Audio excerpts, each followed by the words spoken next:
দর্শক, বাংলায় একটা বহুল প্রচলিত একটা প্রবাদ রয়েছে, হাতি গর্তে পড়লে চামচিকাও লাথি মারে। এই ব্যাপারটা বাংলায় খুবই প্রচলিত এবং মানে যে কোনো একটা প্রসঙ্গ আসলেই, এরকম একটা প্রসঙ্গ আসলেই সবলরা যখন প্রচণ্ড বিপদে পড়ে তখন মানে দুর্বলরা কিভাবে সেটা নিয়ে মজা নেয় সেই ব্যাপারগুলো আমাদের সমাজে কিন্তু প্রতিষ্ঠিত। সেই ব্যাপারগুলো রাজনীতিতেও প্রতিষ্ঠিত। ধরা যাক যে ২৪-এ আওয়ামী লীগ সরকারের পতন হলো।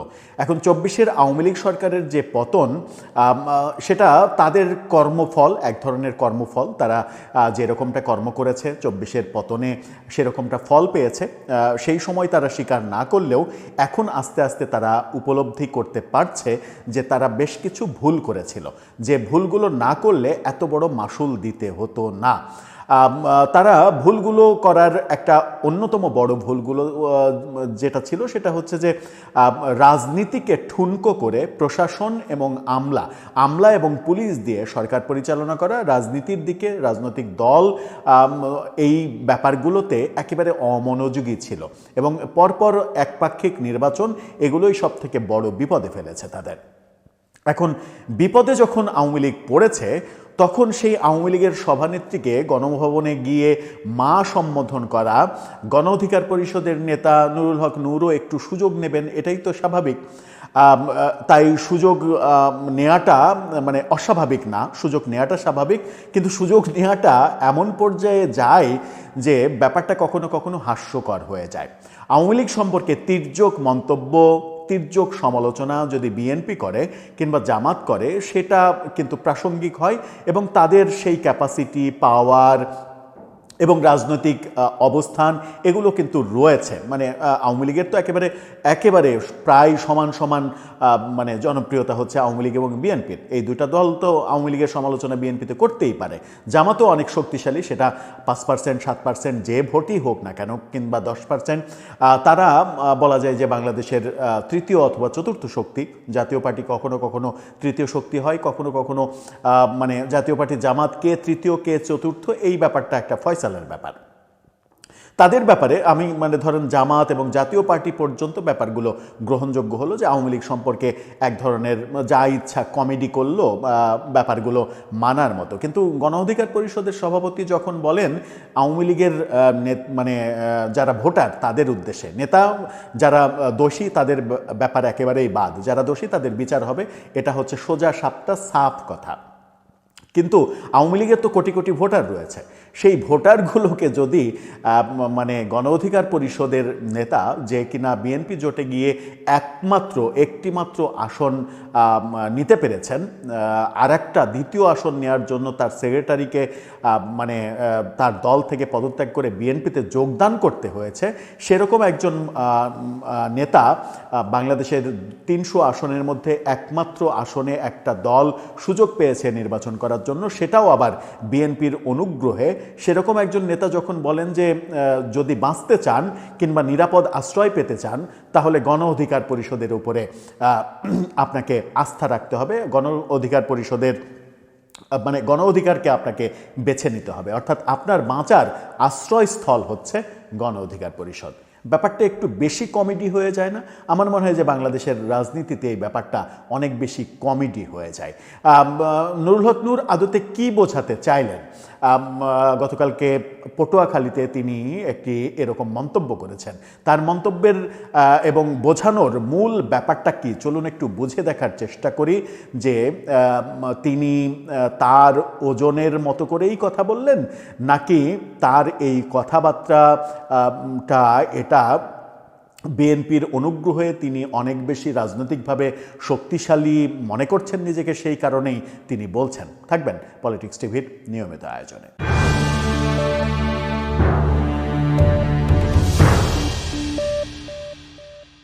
দর্শক, বলছিলাম নুরুল হক নূরের কথা।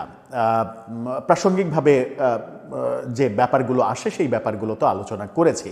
এখন নুরুল হক নূর গতকালকে যে মন্তব্য করেছেন সেই মন্তব্যটা শোনার পরে ব্যক্তিগতভাবে আমার একটু খটকা লেগেছে। খটকা কেন লেগেছে?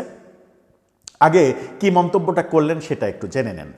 যুগান্তরের শিরোনামটা দেখে নিন। যুগান্তর বলছে, আওয়ামী লীগ নিরাপদ আশ্রয়স্থল হিসেবে গণ অধিকারকে বেছে নেবে। অর্থাৎ আওয়ামী লীগ তার নিরাপত্তার জন্য নিরাপদ আশ্রয় হিসেবে গণ অধিকারকে বেছে নেবে। আওয়ামী লীগ মানে নিরাপত্তার জন্য বিএনপির শরণাপন্ন হবে না, কিংবা হওয়ার প্রয়োজন নেই, জামাতের শরণাপন্ন হওয়ার প্রয়োজন নেই, কিংবা জাতীয় পার্টির শরণাপন্ন হওয়ার প্রয়োজন নেই। গণ অধিকার পরিষদকে বেছে নেবেন, যার দলের সাধারণ সম্পাদক দল থেকে পদত্যাগ করে বিএনপিতে যোগদান করে মনোনয়ন পেতে সমর্থ হয়েছেন, এবং যার দল একমাত্র আসনে নির্বাচন করছেন তার মার্কা নিয়ে, সেটাও বিএনপির অনুগ্রহে, এবং বিএনপির অনুগ্রহে যখন নির্বাচন করছেন পটুয়াখালী থেকে, সেই আসন থেকেও বিএনপির যারা তৃণমূলের নেতাকর্মী রয়েছে তারা তাকে খুব একটা সমর্থন দিচ্ছেন না। সুতরাং তার এমপি হয়ে আসাটাও অনেক বেশি দুরূহ কাজ। তখন তিনি আওয়ামী লীগের ভোটারদের কাছে টানার জন্য কাছে টানার চেষ্টা করতেই পারেন। এতদিন আওয়ামী বিদ্বেষী অনেক কথা বলেছেন, এখন যেহেতু ভোট এগিয়ে এসেছে সেহেতু আওয়ামী লীগের ভোটারদের কাছে টানতেই হবে, এটাই বাস্তবতা। কাছে টানার এই ব্যাপারটা পজিটিভ, কিন্তু তিনি যে মন্তব্যটা করলেন আওয়ামী লীগ নিরাপদ আশ্রয়স্থল হিসেবে গণ অধিকার পরিষদকে বেছে নেবে, তখন একটু মনে পড়ে যায় যে এই নুরুল হক নূর ডাকসুর ভিপি থাকা অবস্থায় তিনি গিয়েছিলেন গণভবনে, এবং গণভবনে গিয়ে এতটাই আবেগাপ্লুত হয়ে গেলেন, গণভবনে তার সঙ্গে অনেকেই গিয়েছিলেন যাদেরকে এখন অনেক বড় বড় বিপ্লবী আমরা দেখি, তো সেটা ভিন্ন কথা। কিন্তু সেই গণভবনে গিয়ে এতটাই আবেগাপ্লুত হয়েছিলেন, প্রতিনিয়ত শেখ হাসিনার বিরুদ্ধে বিষোদ্গার করা এই ডাকসু ভিপি, তিনি শেখ হাসিনাকে বললেন, আপনাকে দেখলে, আপনার চেহারার দিকে তাকালে আমার মাকে মনে পড়ে, আমার মায়ের চেহারা মনে হয়, আপনাকে আমার মা মনে হয়। শেখ হাসিনাকে যিনি গণভবনে গিয়ে অবলীলায় মা বলেছিলেন, সেই ব্যক্তি আওয়ামী লীগের উদ্দেশ্যে বলছেন যে আওয়ামী লীগের একমাত্র আশ্রয়স্থল এবং নিরাপত্তার স্থল হতে পারে গণ অধিকার পরিষদ। ব্যাপারটা একটু বেশি হাস্যকর হয়ে যায় না? আমার মনে হয় যে ব্যাপারটা একটু বেশি হাস্যকর হয়ে যায়। এই কথাটা যদি বিএনপির চেয়ারম্যান বলতেন তারেক রহমান, যে আওয়ামী লীগের ভোটাররা, আপনারা যদি একটা নিরাপদ আশ্রয়স্থল চান তাহলে আপনারা আগামী নির্বাচনে বিএনপিকে ভোট দেন, যেটা মির্জা ফখরুল ইসলাম আলমগীর কিছুদিন আগে বলে সমালোচিত হয়েছিলেন, যে আওয়ামী লীগের যারা ভোটার আছে, যারা নির্দোষ আছে, তাদের বিরুদ্ধে কেউ কিছু করবে না, তাদের নির্দোষ যারা আছে তাদের মামলা সব কিছু তুলে নেওয়া হবে, আমি যদি দায়িত্বে যেতে পারি, মানে তার এলাকায় ঠাকুরগাঁয়ে নির্বাচনী প্রচারণায়। তারপরে তাকে সবাই এক হাত দেখে নেওয়ার চেষ্টা করলেন, ফ্যাসিস্টের দালাল বলা শুরু করলেন মির্জা ফখরুলকে, যেন মির্জা ফখরুল ইসলাম আলমগীর একটা বড় অপরাধ করে ফেলেছেন, নির্দোষ মানুষের কিছু হবে না এই কথা বলে। সেই কথা তাদের মুখে শোভা পায়, কিন্তু নুরুল হক নূর যখন বলছেন পটুয়াখালী 3 আসনের আওয়ামী লীগের ভোটার, সাধারণ ভোটার এবং কর্মী সমর্থক ও সংখ্যালঘুরা তাদের নিরাপদ আশ্রয় হিসেবে গণ অধিকার পরিষদকে বেছে নেবে বলে তার মন্তব্য। পটুয়াখালীর দাসমিনা উপজেলা সদরের সরকারি মডেল মাধ্যমিক বিদ্যালয় মাঠে তিনি এই বক্তব্য দিয়েছেন। সাবেক প্রধানমন্ত্রী বেগম খালেদা জিয়ার আত্মার মাগফেরাত কামনা করেছেন, এটা খুবই ভালো কথা। নূর বলেছেন, আওয়ামী লীগ, বিএনপি, জামাত ও চরমনায়ের লোকজন আগামী নির্বাচনে আমাকে ভোট দেবে। চিন্তা করেছেন? জামাতের লোকজনও তাকে ভোট দেবে, চরমনায়ের লোকজনও তাকে ভোট দেবে, জামাত পাল্টা জোট করছে, আপনি বিএনপির সঙ্গে জোট করেছেন, তার মানে বোঝা যায় যে তিনি সবই বলতে পারেন। তিনি বলেন, পটুয়াখালী 3 আসনে জয় পরাজয়ে আওয়ামী লীগের ভোটাররা প্রধান ভূমিকা রাখবে। ভয়াবহ একটা কথা বলেছেন, কালকেই না তিনি ফ্যাসিস্টের দোসর হিসেবে আখ্যা পান। তিনি বলছেন যে এই 3 আসনে আওয়ামী লীগের ভোটাররা প্রধান ভূমিকা রাখবে জয় পরাজয়ে। তাই তিনি বলছেন যে উপজেলা বিএনপির সহসভাপতি সিদ্দিক মোল্লা, ডাক্তার মোস্তফা জামাল সহ অনেকেই উপস্থিত ছিলেন।